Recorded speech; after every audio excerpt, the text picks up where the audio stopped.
Hey, everybody. Welcome back. It's Mainframe Comic-Con. We are in the final hours. I hope everyone has enjoyed the scintillating conversation we have had here at Mainframe. You see underneath me the Hero Initiative scroll. I want to remind everybody to please donate to the Hero Initiative. As my guests likely know, the main part of fundraising for Hero Initiative happens at live conventions. So they've literally lost more than 80% of their funding because there ain't no shows. You got stuff like us. That's why we're happy to direct people to give proceeds to the Hero Initiative, heroinitiative.org. If you're watching on the Mainframe Comic-Con live page, there's a button underneath to donate as well. But we are here today to talk about NeoText. I am reading right from the press release that David Hyatt has provided me. This is very exciting. This company is dedicated to publishing short-form prose, ranging from science fiction and noir novellas to investigative journalism and narrative nonfiction from a variety of acclaimed artists and celebrated artists, some of which are represented by our panel today. So I'm going to go through and one by one add all to the conversation. First up, and I'm looking forward to talking to all of them, it's Chloe Maveal, everyone. And Chloe, I hope I'm saying your name properly, but welcome to the conversation. Hi, no problem. Yeah, you got it good enough. Okay. I got a weird last name as well, so don't sweat it. There we go. Next up, Adam Roberts is joining us. Good to see you, Adam. Hi. It's a pleasure to meet you. One of my buddies in illustration and animation as well, Jim Mahfood. Jim. John, how are you? I'm doing all right. Last time I saw him, I lost my wallet, and I was in a pure panic at Rose City Comic-Con. So yeah. Jim under much calmer circumstances. So that's great. Let's see here, and I just want to make sure we get it. Okay, so next up, Nick Mennuti. Right here. How do you do, Nick? It's a pleasure to meet you. You too. I'm doing all right. Excellent. And finally, one of our legendary creators in comics and television. It's always a pleasure. It's Howard Chaykin, everybody. Hi, John. Hi, everybody. Hey, buddy. Good to see you. What's up, man? Don't lie, folks. I'm very excited about this initiative. Except for Adam, all of us have really fucked up names difficult to pronounce, don't we? I'm letting the sign down. I feel really bad. You know, I'm going to change my name by default to something with a lot of Z's and Q's in it. Say again? Our ancestors did a job on us at Ellis Island, I always say. No. The Ellis Island failed to do the fucking job on us. That's right. You're right. You know. End of the day. My brain is scrambled. But honestly, guys, I really am excited about this project that you're all involved in. I'm a massive fan of, looking back at the classic pulps that had incredible spot illustration along with, at least the memory of those stories are fun. And maybe the basic themes. I'm sure Howard has devoured a lot more than I have. And they don't hold up, do they, Howard? I bullshitted my way through that stuff for years. I've never read that junk. Really? Okay. Fair enough, man. Well, I've had other conversations. Certainly Ed Brubaker and I were talking about his new comic novella Pulp.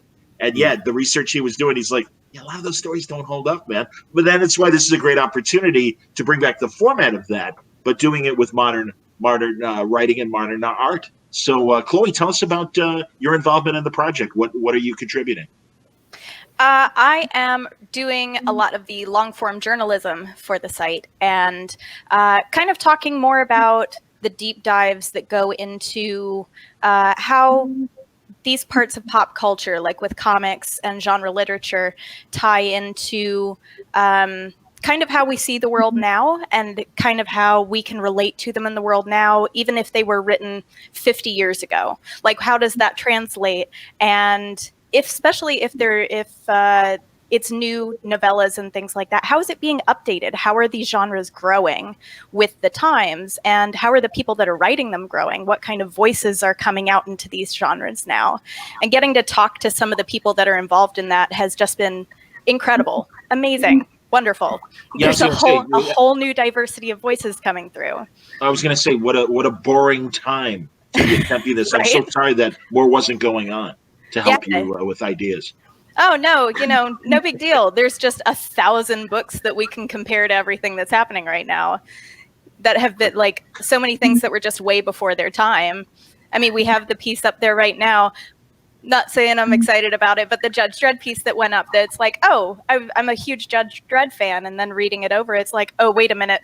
How does this tie into police brutality? Let me count the ways. It's not And there's so many books that you can do that with that fit into sci-fi and fantasy and all of these things that it's becoming more and more relevant as time goes on.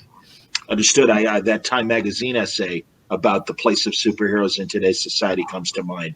And, Oh yeah, and absolutely. the debate that came after it, absolutely. So no, there's a lot to dive into right now. Absolutely. Well, I'm going to come back and I'm curious to see what we're going to get first from you. But first, I want to introduce Adam and say, Adam, what contributions are you making to NeoText? So I've written a novel. It's called The Compel, and it's illustrated by Francois Chaykin, the French, Belgian-French graphic artist and that was the main sell to me, actually. But John Siuntres, who's involved in NeoText, contacted me and he said, "Would you like to collaborate with Francois?" And I said, "Of course I would. This would be fantastic, and I'll get to go across to Paris a couple of times and hang out in Francois' beautiful Montparnasse apartment. We talked about how he would illustrate it using his distinctive style and the kind of stories I might want to tell. And it's a very flexible format. What NeoText are doing. It's not a 1,000-page monster that you have to spend years writing. It can be 20,000, 25,000 words, maybe 40 or 60, depending on what the story needs. And I found it really stimulating. I mean, I have to say the one thing, speaking as a Brit, speaking as someone sitting here in England, everyone in America seems so upbeat and positive, and everything's amazing and fantastic and superb, and it's a little disorienting for me. I'm used to dealing with British publishers, and if a British publisher says, "Well, no, that's not too bad," then you think you're doing really, really well. Oh, Adam, we're doomed. Trust me on this. It's all denial. We are. It's all We're all an doomed. Really fucked. Yeah. Hold that thought out, Jim. I imagine. Are you writing? Golden chalice, motherfucker. Jim, are you writing as well as drawing? I mean, obviously, you're a great artist, and I always look forward to whatever you do, whether it's in animation or straight up comic art. But yeah, so how are you contributing to NeoText in all ways? Yeah, well, thanks for saying that.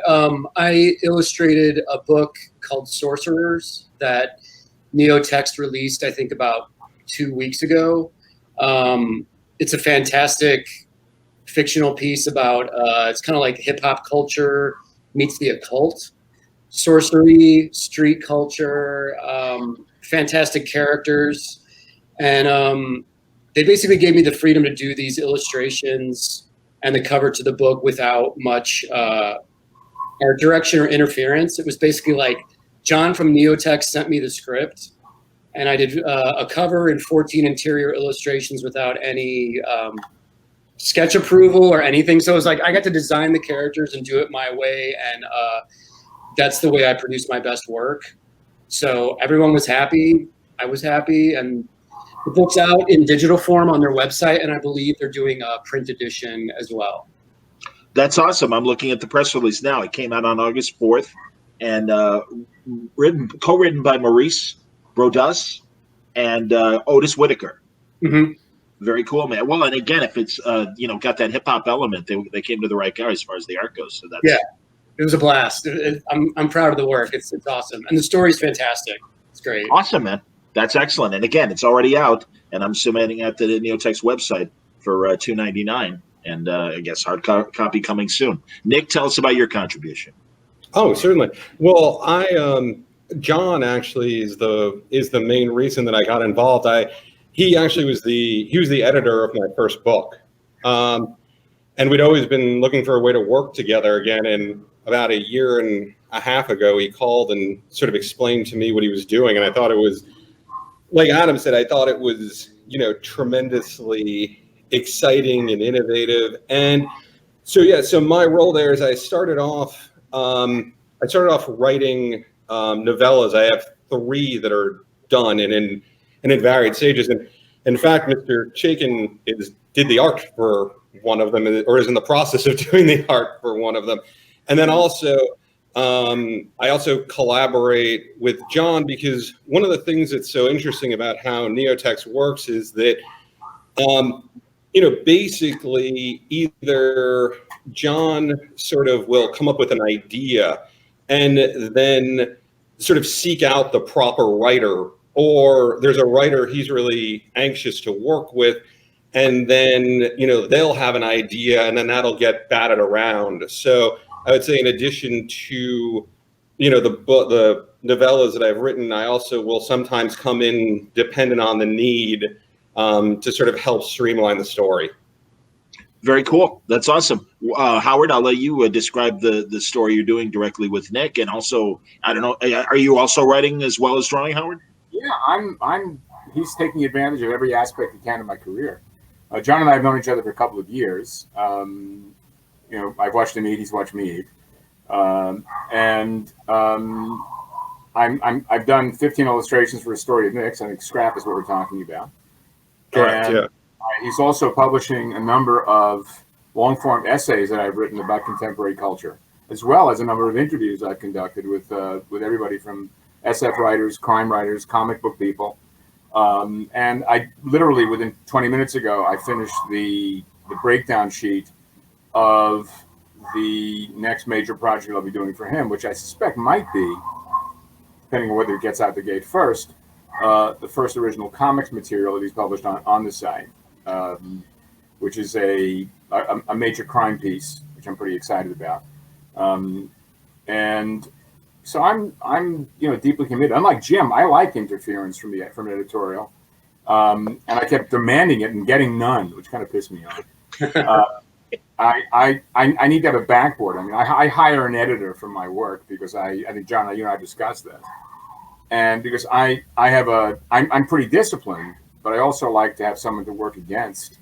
And we are finished with the illustrations. The illustrations are done in collaboration with Don Cameron, who is a former assistant of mine, now a colleague, and he's a CGI master.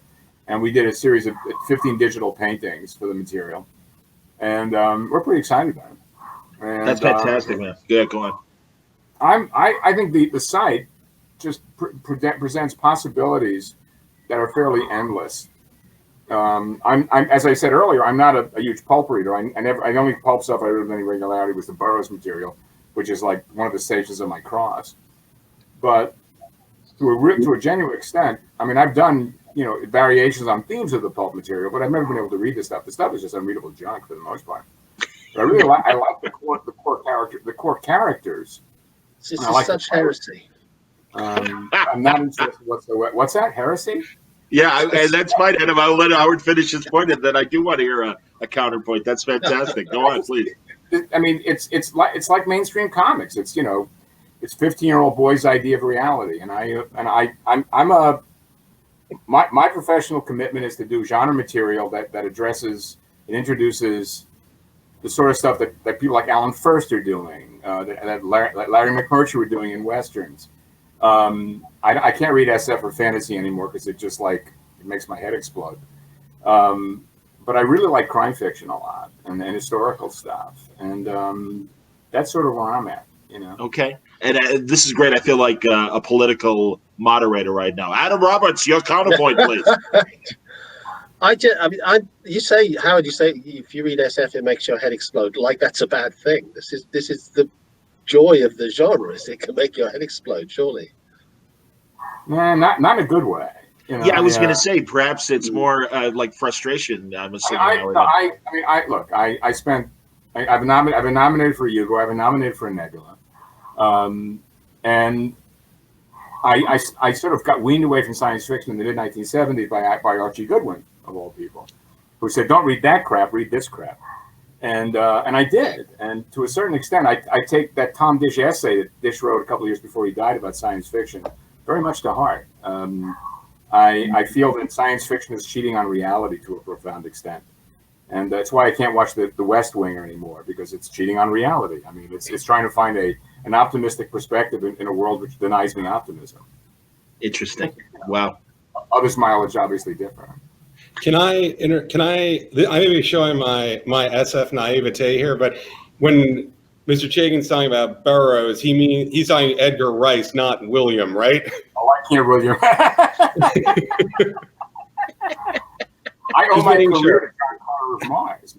I mean, I read my first Martian novel the day before I was bar mitzvah, and it changed my life.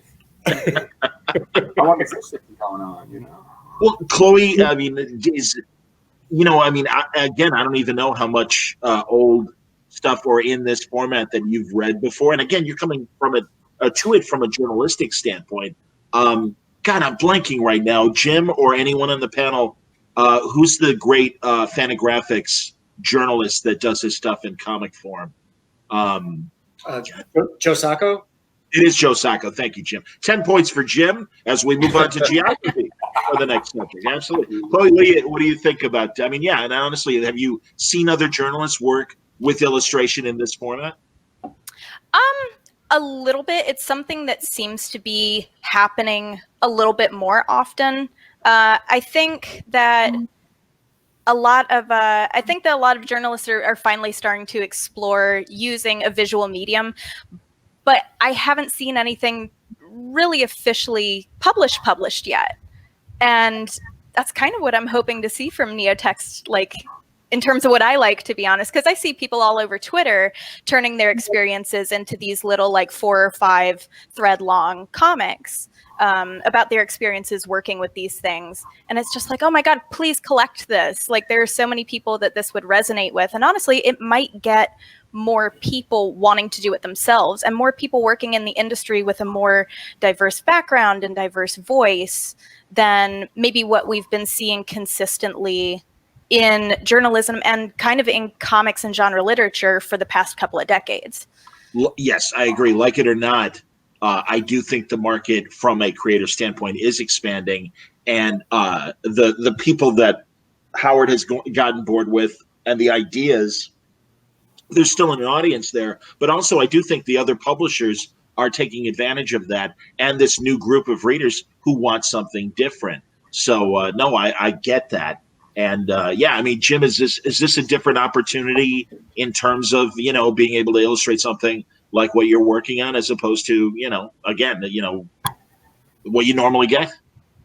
Yeah, I mean, I'm used to either writing my own stuff or in comics writing based off a comic book script. So this was really the first time I was handed like a 90-page completed novel, and John and I kind of figured out what parts of this novel should be illustrated. Out of the 14 interior pieces, which are the most visually striking? So it's like I made my list and then I compared it with John and we kind of picked out those key moments. And then it's up to me as a narrative visual storyteller to decide what is that shot? How in storytelling do we show these characters? I had to design the characters as well. It's the first time we're seeing them in a visual form. So, I mean, all of that, it's just world building, which I do with my own books. But I was also kind of thinking of Maurice, the writer, and trying to, I didn't talk to him about any of this. So to me, in the back of my mind, it's always like, I hope Maurice digs this. Like, I don't know what he's imagining our main character to look like. This is what I think he looks like. So the fact that I turned everything in and didn't get any negative response from John or Maurice, they just said, great. I feel like I did my job. So far, so good, That's cool. All of you, I'm curious. I think that all publishers right now are reconsidering the traditional comic format, which currently stands at 20 to 22 pages. We're seeing the price point get to $5 a book. And man, I'll tell you, as someone who's been, buying this stuff for 40 plus years, my $10 doesn't give me the amount of material that I want. And I do love what seems to be, based on the press release, that these are novellas that are priced at $2.99, which I think is a very smart price, and that we're going to get a nice full meal of a read with each of these stories. But yeah, any thoughts, and really a jump ball as far as where the comic monthly magazine format is, and then is this a dying way of telling stories? Well, I think on the contrary, and that's where we've come back around to the big history science fiction, the kind of overview, sees it as this small scale kind of pulpy thing, the stuff that Howard finds kind of unpalatable, written by hacks a lot of the time, until Star Wars in '77, and suddenly it becomes enormously commercially successful as cinema and as television. And cinema is now populated entirely by comics. It's all DC and MCU. comics based stuff. So the stuff that's really selling, much as I love Star Wars and the Star Wars universe, it is. Jim puts his finger on it. Actually, it's not just the visual art; it's the design. It's the brilliance of the world building and the design and the designs of spaceships and all that kind of stuff. This is a time for comic art in the broader sense to really come into its own in the science fiction idiom, I think. Yeah, but I can speak directly to what John is saying. The monthly franchise is in I fear is dead. The comic books as they exist today are a flea that's on the tail that wags the dog. I mean, the only genius in comics, as I've said more than once of late, is Kevin Feige, who's been able to monetize to the tune of billions, millions spent on material, 99.99% of the people spending that money having no idea that it exists. I live in a small town. I know all my neighbors. Most of them have no idea what I do for a living. When they find out, they can't even begin to wrap their head around anybody doing this for a living. And I've been doing this for 50 years. And I love comics. I truly do. I like the process more than the content of late, certainly. But I just finished. I'm about a week away from completing the entire last issue of the second arc of Hey Kids Comics, which is a Roman Clef fictional history of comics. And it's 6-issue arc. I don't think seriously believe it'll ever be published in the format in which it was originally conceived. I think it'll go out digitally in chunks, but I think when it sees paper at all, it'll be in a trade. I think one of the results of this particular miasma-based apocalypse here is going to be the diminution, potential death of the monthly book, of the mainstream comic book as we've known it for 180 years or so. I don't see it surviving. Well, and that's why I like. Go ahead, Howard. So small. There's no reason for it to survive. It's like LP collectors. It's a Sure. tiny niche market. Well, and that's why I think, honestly, Adam, what I do think this product is different from the monthly comic because it is a bigger story, chunk of story than the one chapter of a 5 or 6 part story that we get in the monthly comic book. And also, I think it's at a good price point. Are they going to release these in an anthology way, kind of like a McSweeney's or anything like that, in addition to selling it separately? Do you guys know? I do not know. All I know about Sorcerers is when we announced it and released it, all my fans hit me up on social media and said, "Oh, it's just digital right now. Like, where's the print one?" Because people still want the copy for their bookshelf and they want to see the art on paper. So I had to hit up John and kind of say, "Hey, the digital for $3 is great, but ironically, people still want this kind of stuff on paper as well." And he said, "Yeah, don't worry, we're doing a print version as well." But having the launch with digital for $3, I feel like 90 pages with 14 drawings, that's a pretty good deal. It's a really good deal. Yeah. Anyone can throw down $3 and just get it and look at it and see what it's even about, But go ahead. Sorry, I feel like I interrupted you. No, not at all. Absolutely. There's also a continental European angle here, isn't it? So I bow to your superior expertise when it comes to what's happening with comics in North America. But the bande dessinée are still event publication, prestige products in France and Belgium and across Europe. That's one of the great things about working with an artist like Francois. He's this kind of superstar. Not so much in Britain, but in France, he's very famous. I mean, I know he's famous. You all know who he is as well, but even outside, I'm with you, man. Yeah. No, and also, again, as you point out, the European format is a bigger media read where 2 volumes, album by album, can come out of a longer story, and it's a satisfying enough read that you're getting a bigger chunk of story. And that's why, literally, Adam, the North American product, like I said, it's 20 pages. It's one chapter of 5 or 6. And also, I mean, yeah, depending on the writer too, sometimes that first issue, it's not enough. And I think it's a tough sell. And that's literally something I look for on creator-owned stuff. I mean, Marvel and DC, they got their audience. I mean, as Howard says, it's a small percentage compared to the movie and TV watching audience and everything. But so they're kind of used to the format. But no, really, I mean, obviously we are watching the local comic shop market die in North America, And God only knows what's going to happen at the other end of this pandemic and who can survive. These small businesses are no different than restaurants and barbershops and these other places that, again, the brick and mortar life is very difficult. And I get what you're saying too, Jim, in terms of that people are disappointed. I really do I buy half and half. I buy digital and I buy print. And I like the convenience and just, I mean, art looks incredible to me on a digital tablet. Howard, when you draw now, do you worry about, or do you think in terms of how it's going to look digitally versus paper? I'm with everybody so far that I like paper in my hand. I truly do. But I read almost everything I read now that's text on a Kindle. Simply because I bought a Kindle for travel. Before this lockdown started, I was on an airplane at least twice a month, and I read all my fiction on a Kindle. I still collect paper magazines, but the fact of the matter is, the thing that NeoText does, I think it offers an alternative and an option. I think the idea, as Jim said, of laying out a $2.95 price point on a product that would normally sell for a good $3 or $4, $5 or $6 in paper at the minimum, is a great place to start. And the option to choose at the back end as to whether and when.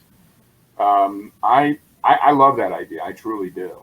I'm an old man, and I'm old by a lot. And the truth is, I take very seriously the fact that I live in a younger man's world, and I compete on the younger man's terms because I have to. I don't work because I have to. I work because I want to, and that want means that I have to accommodate the world in which I live, as opposed to, sit on somebody's lawn, yell at kids stay off my porch. That's a bunch of bullshit. I'm not a curmudgeon. I'm a contrarian. And the fact is, I have to accommodate the world as it exists. The world will not accommodate me. And I'm here for that. And if Chloe, future, as long as I've got a future, I'd like to fucking live in it. I'm hip, buddy. Chloe, forgive me for stepping on you there, Howard. I didn't know you weren't done, but I noticed this week The Last Western is coming out, which is another journalism piece. Roni Tempest presents the gripping true story. I'm reading obviously from the press release of Puerto Rico-born undercover officer gunned down by a white Wyoming lawman in 1978. And the notorious frontier trial that followed. It's called The Last Western, and it comes out on 2 days from now, the 18th, on Tuesday. So, yeah, that sounds really cool, and it speaks to what you were discussing in terms of using journalism in this way. Exactly, and honestly, that kind of storytelling in general, kind of looping back to what these guys were all just saying, I think that comics, sure, the monthly comic is not nearly as successful as it was 20, 30, 40 years ago. But where the market is shifting is this place where graphic novels and graphic novellas are doing insanely well. Creator-owned projects, indie projects, a lot of the smaller publishers who are putting out these really intimate graphic novels are just brilliant. I mean, it's a little bit of a hack, but I mean, look at the Eisner's list this year. It's none of the superheroes that you would expect to see because everybody's batshit over DC and Marvel. It's all of these. It's all good, buddy. You can swear. It's cool.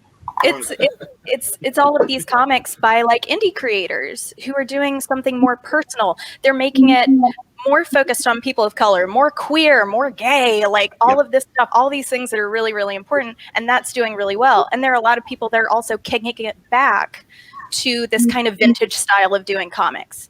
And I think that's why NeoText is going to succeed so beautifully in this, is because it's, again, another alternative to the big two or big three, where it is something new, and it is something kicking it back to retro and bringing it somewhere new while placing it in. I'm trying to think of a good way to put this.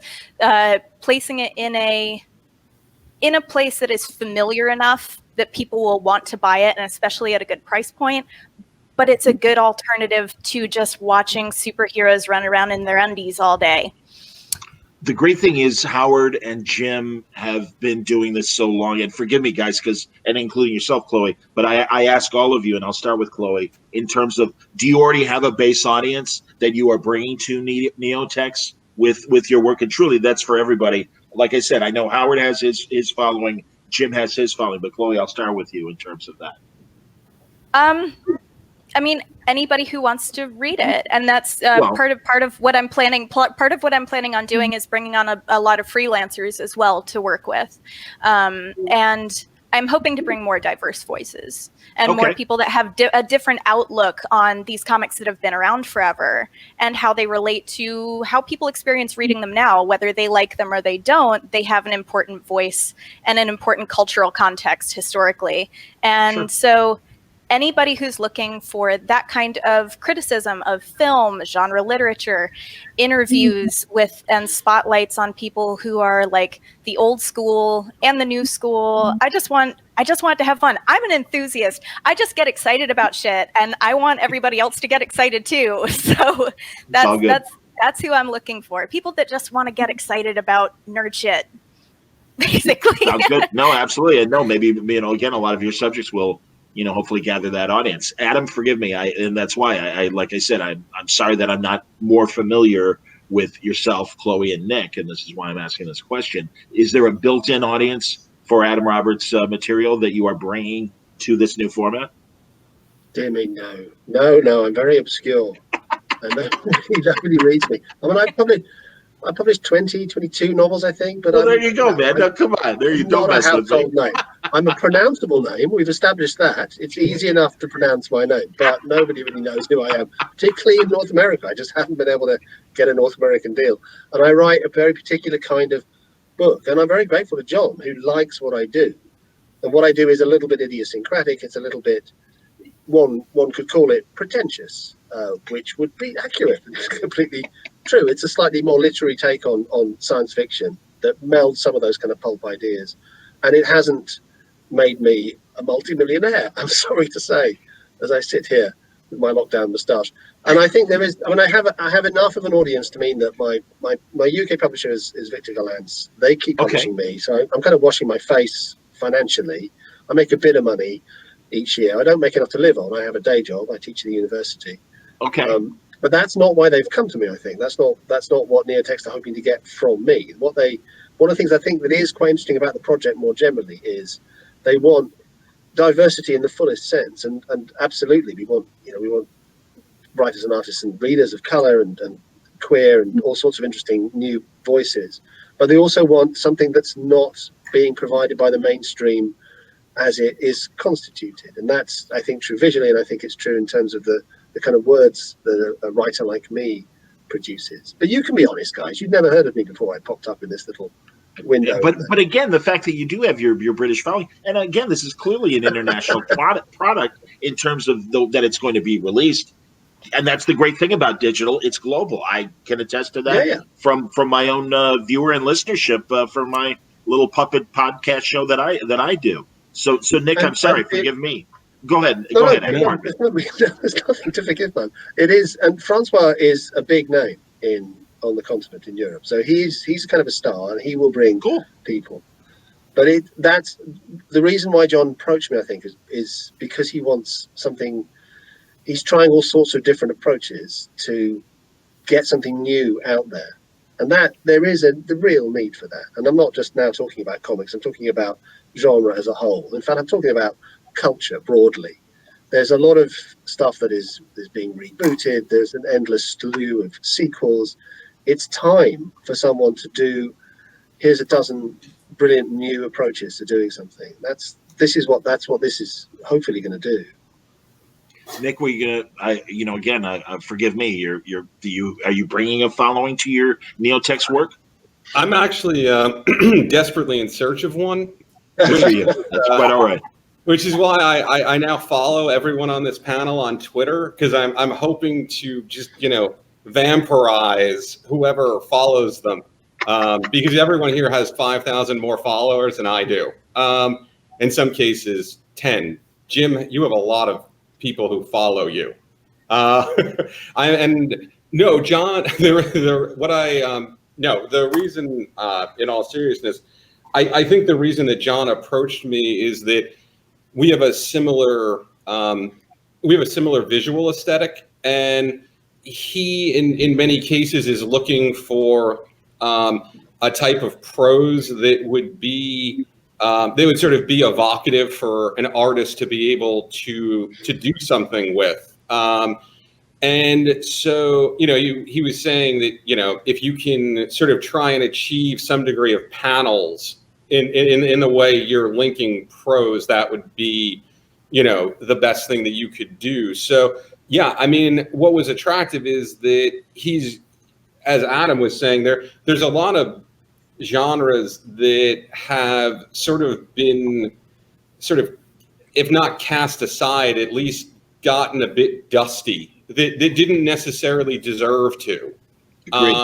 It's just with and I don't want to get off on an anti-corporatist rant, but they're not. Some of them are too niche to be able to fall into a sort of global paradigm. But in NeoText, since we don't have to, although the goal obviously is global, John is creating a global brand, I think, by combining people from different countries and sort of bringing them all under one label. But yes, the real attraction was that, we're going to dust off certain approaches to genres, and we're going to try and make them work again.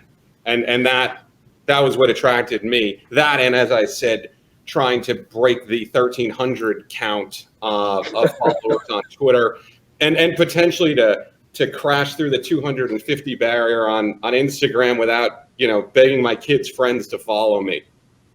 I understand. And, honestly, Chloe, it's likely what you're going to cover in some of your criticism and journalism.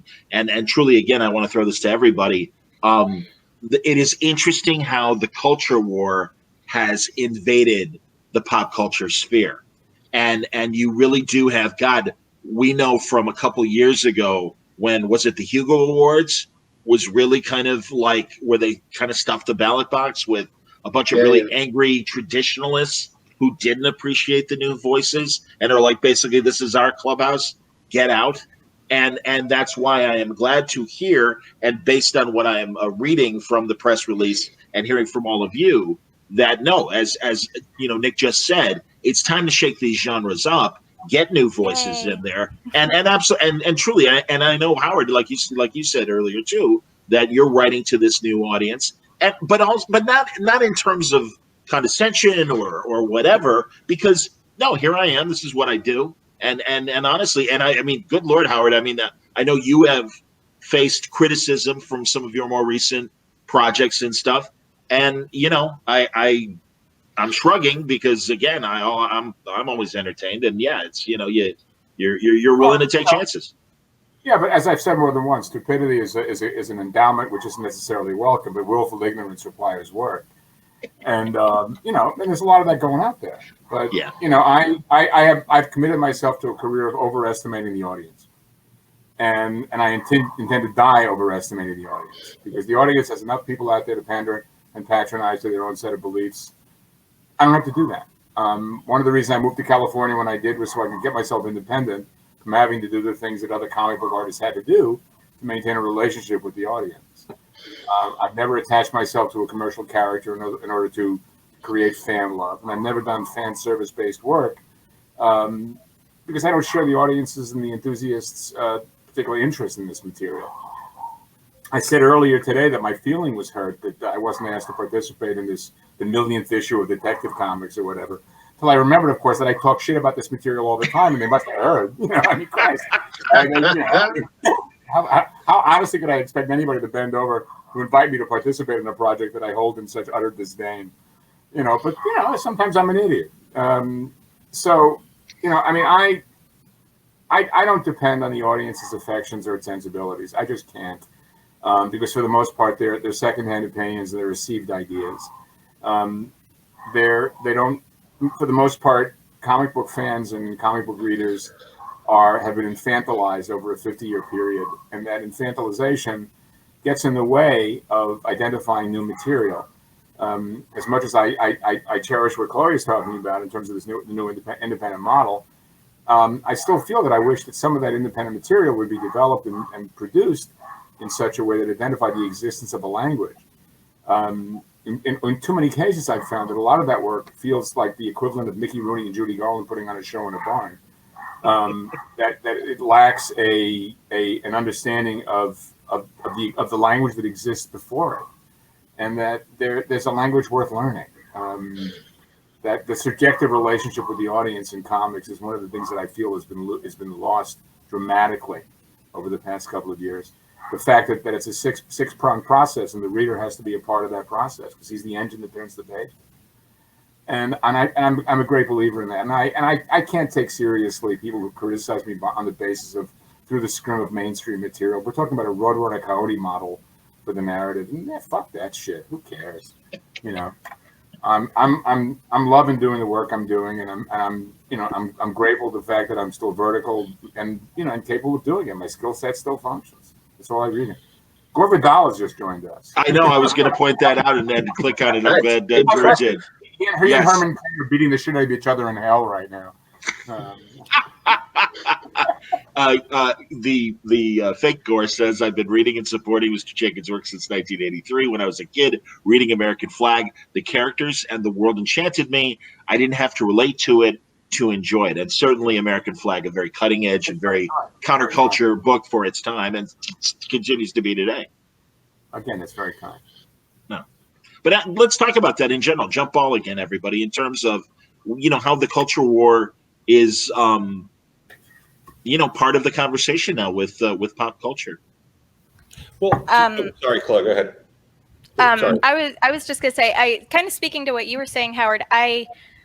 I think that there is a deep appreciation for the language that was used, and I think that is kind of like comics that came 20, 30 years ago are what made it possible for people to make these independent comics now, and to be able to use new language and be more brazen and kind of create a wider audience, or even to make the audience more like acutely pinpointed so that there's something that people can relate to. And I can understand the idea of audiences feeling infantilized, but I think there's also an intimacy that has really come for a lot of readers in these independent comics, where there's a connection and a being able to feel seen and using language that people are understanding more now. And all of that is possible because of comics that came out years and years ago that people can now consider, sometimes rather quickly, like problematic and things like that. For the time, very appropriate. Some of them even groundbreaking. And all of those having existed create what we are able to do now. And so as much as there is a culture war surrounding that, it's a really important conversation to have because it's opening the doors for so much good stuff and so many good creators. And I think that's a thank you and an homage to everything that came before it. I think perhaps I wasn't clear. I'm not talking about the subject matter or the tone of the material. I'm talking about the visual, the physical, the idea of comics as graphic design in the service of narrative. That of the understanding of creating pictures with narrative value. That the interrelationship between text and visual. Those of us who actually write and draw our own material understand that there's a dependency that exists between the two ideas. And I find too often of late that what I do is identified as something that someone can simply decide to do on a Monday morning, and by Friday they've got a career.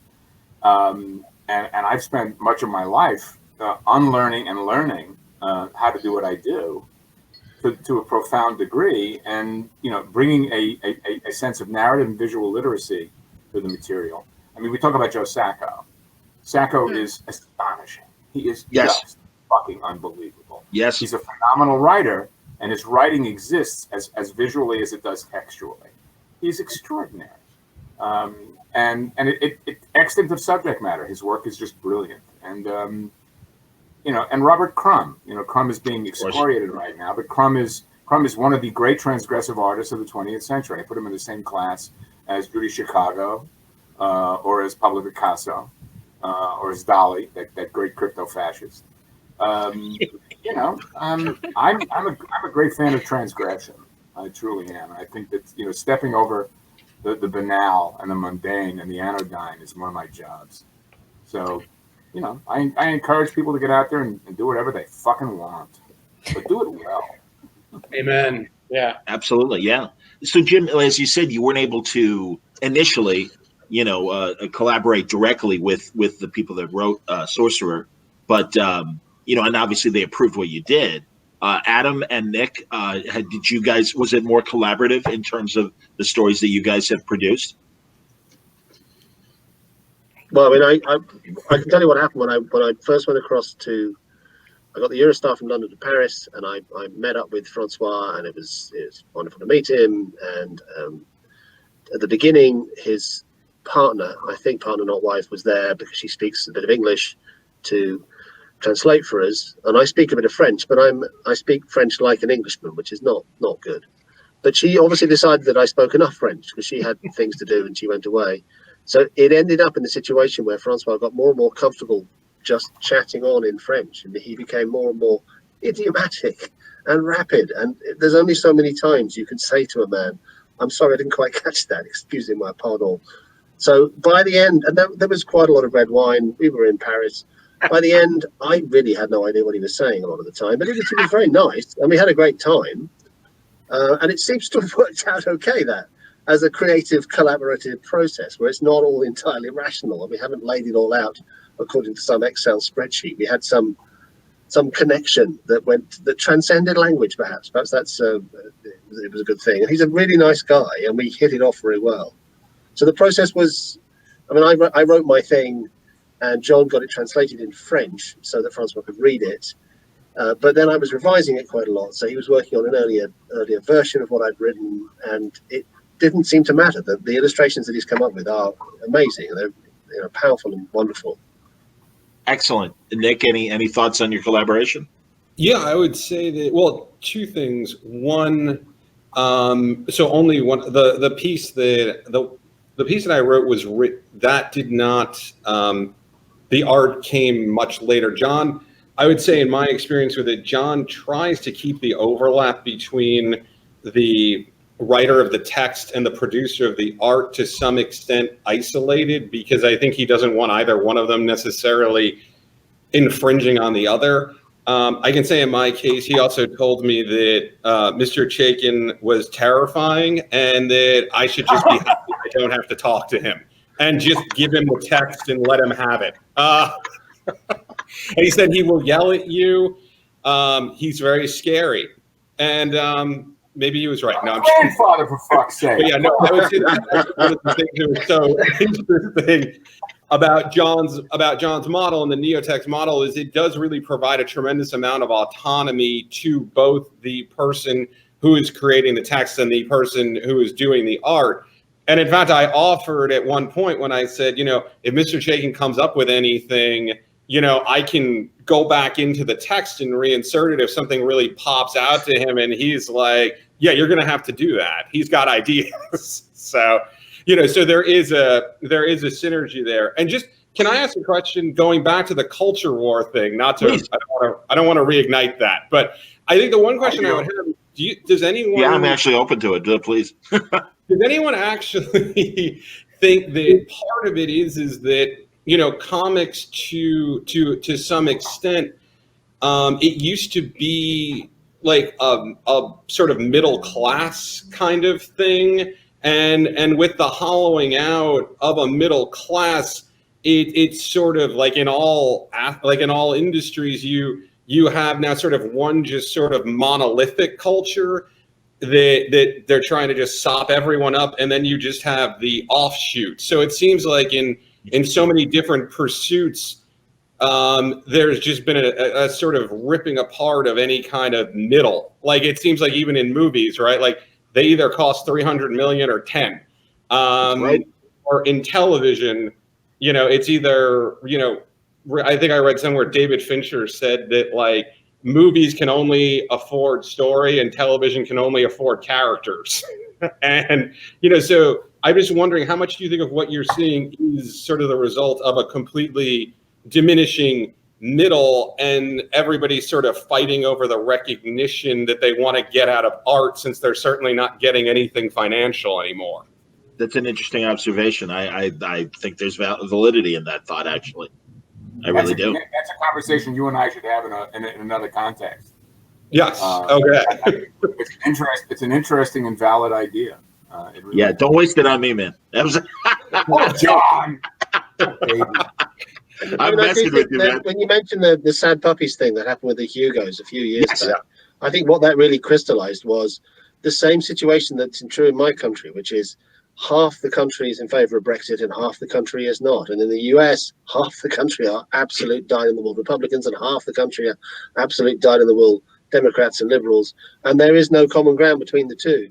So what happened in science fiction, I know science fiction is only one genre, but science fiction is divided between fans who are just quite right-wing. And those are the fans who want military science fiction, they want scientific accuracy, the laws of physics prove my ideology is correct, there's no such thing as a free lunch, that whole crowd. But then there's a whole other bunch of people who love science fiction because it's about the alien and otherness and encountering otherness and weirdness and hospitality to the alien. And they're trying to find ways of expressing and articulating the fact that we are now this melange globe. We're not separated into our little villages anymore. We're now encountering all sorts of different kinds of people and different kinds of lifestyles, and science fiction is really well suited to that. I mean, I'm obviously unbiased here because that's the reason why I love science fiction. That's not to denigrate the fact that there are lots of people who have genuinely thought through right-wing opinions who find science fiction this completely other thing. But there are two science fictions, and they are kind of at war, which is what happened in the Hugos. Agreed. I'm I was going ranting to a get bit. to I this, shall Drew. stop. I'm sorry. Say it again, please. No, I'm starting to rant a bit, so I shall back Not up. at all. In the How were comic you book, where there's a war going on between a bunch of right-wing guys and the rest of us. And what I find fascinating is that I'd love to see these right-wing guys actually produce a good book. You know, I'm always interested in seeing stuff. As I said earlier, do whatever you fucking want, but do it well. And everything I've seen from these guys is clown shit. I mean, it's just nonsense. It's like, what the fuck? I mean, it's like, Yeah. I mean, it's Eltingville Comic Book Club bullshit at its finest, you know? Yeah, I mean, I don't want to be devil's advocate, and I suppose I'm looking at historical examples rather than stuff that's going on right now. Robert Heinlein was a good novelist. Lovecraft had a kind of genius to him. They're really unpleasant human beings in terms of their political opinions, it seems to me. But they produced interesting art. I suppose the question is whether that's happening now, whether that's something that's characteristic of 21st century cultural. Any 11-year-old American boy who's not a fascist until he's 13 is not paying attention. And Starship Troopers defines, it's like it's a boyhood dream of, you know, and then you outgrow it. I mean, it's so, and I grew up reading Campbell, I grew up reading Heinlein, all those guys, and I loved it as a kid, but you know, give me a sword and a radium pistol and I'm good. But then I turned 15. I get that. And Jim, Drew, don't worry. I was going to get to this question for Jim. Huge fan of your work and with a strong style in general. However, I feel often at times the industry as a whole tends to shy away from strong illustrative style. Do you find that? Well, sure, but I mean, the answer to that is you just carve out your own niche and do your own thing and create your own. I mean, as played out as this is to say, you just create your own brand, and then you hope that the people will follow you through whatever you put out creatively, which is kind of what I've done. I just kind of crafted my own audience. But yeah, I mean, when there was comic book conventions and I was in Artist Alley, I definitely know that my style is not the style that most people walking through that Artist Alley are going to gravitate toward. They're used to watching Marvel and DC movies, so they gravitate toward a more computery, airbrushed, very clean, crisp style. And I'm doing the exact opposite. I'm doing like my Sienkiewicz, Ralph Steadman-y, splattery, scratchy, expressionistic, indie style. But that's my thing. That's how I stand out. That's what I want to do. But does that grab the eye of most people? Maybe not. But I'm not really interested in converting people that like buy Deadpool hoodies at the con onto my. I'm interested in the people that have like the cool record collection and watch old 70s exploitation movies. Attaboy.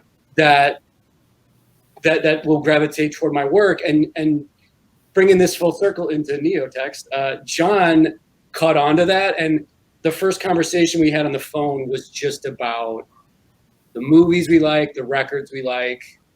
And it wasn't even really about the project. It was just us talking shit and being like, hey, I like you. I like your vibe. Like, let's try and work together on this thing.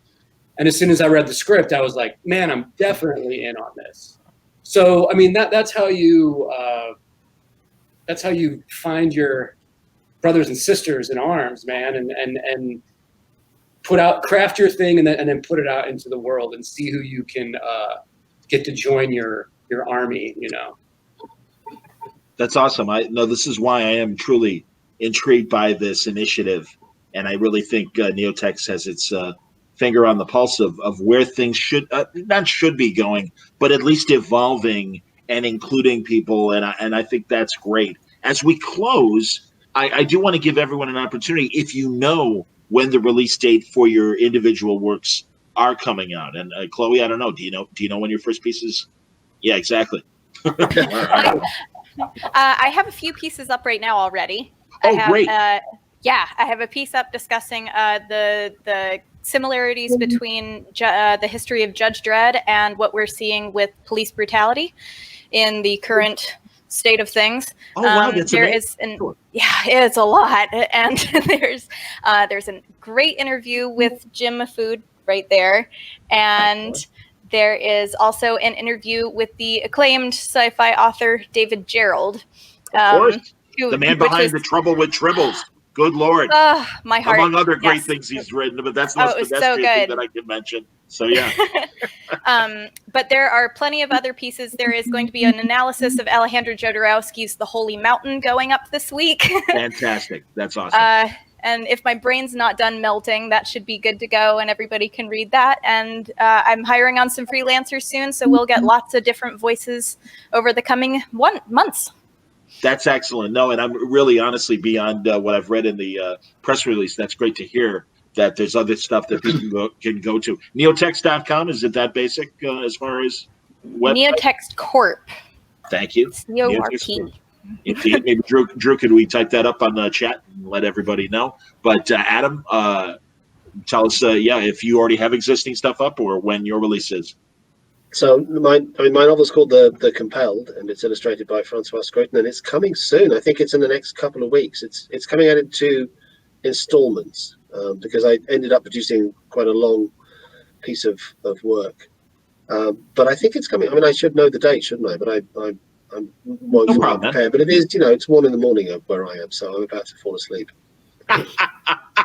I'm sorry, man. I know. That's okay. It's fine. Yeah. So Jim, when's your stuff out, Jim? And I'm looking forward to reading your discussion with Chloe. That's great. Yeah. Sorcerers is out. It's available on the NeoText website. Print version coming soon. I'm doing more stuff with those guys, and we're discussing it right now. And people can follow my daily adventures at Jim Mahfood on Instagram. That's excellent. And Nick, when does yours and Howard's story happen? I think. Well, now that the art has been turned in and the copy editing is done, I think when I talked to John, he was hoping by the end of the year that he could get it out. Potentially maybe a little bit before, but definitely by the end of the year. And then the other 2 pieces that I worked on, the art is still being completed on them. So I would say mine is probably by the end of the year. Excellent. Howard, are you doing, like you said, beyond illustrating Nick's piece? Are you when does your possible stuff come? It's an interview that was conducted with me by the fabulous Michael Tisserand on the site, and I assume that they'll be dropping some of the interviews I've conducted. I'm going to be delivering a first pass at this huge comic book project that I'm working on, probably to John tomorrow. So I don't really know. It drives me nuts that I'm not that no one's haranguing me to get stuff in. I like being harangued so I can say no.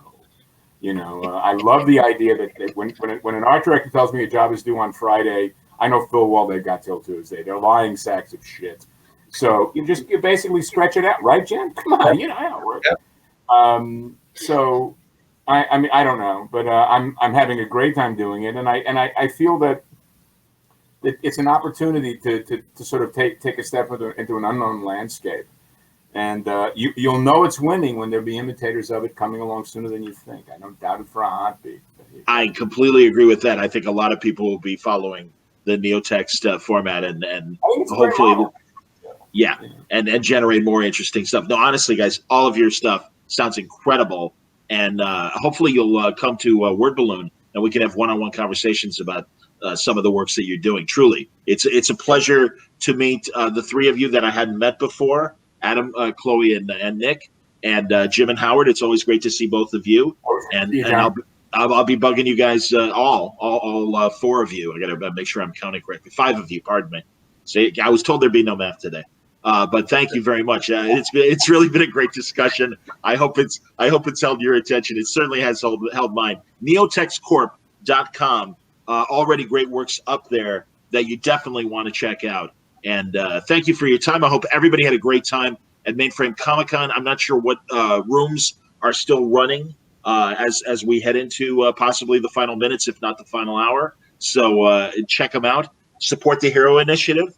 And thanks a lot for listening today. I appreciate it, and I think we had an amazing conversation. Thanks, everybody. Thanks to all of you. My life has been transformed.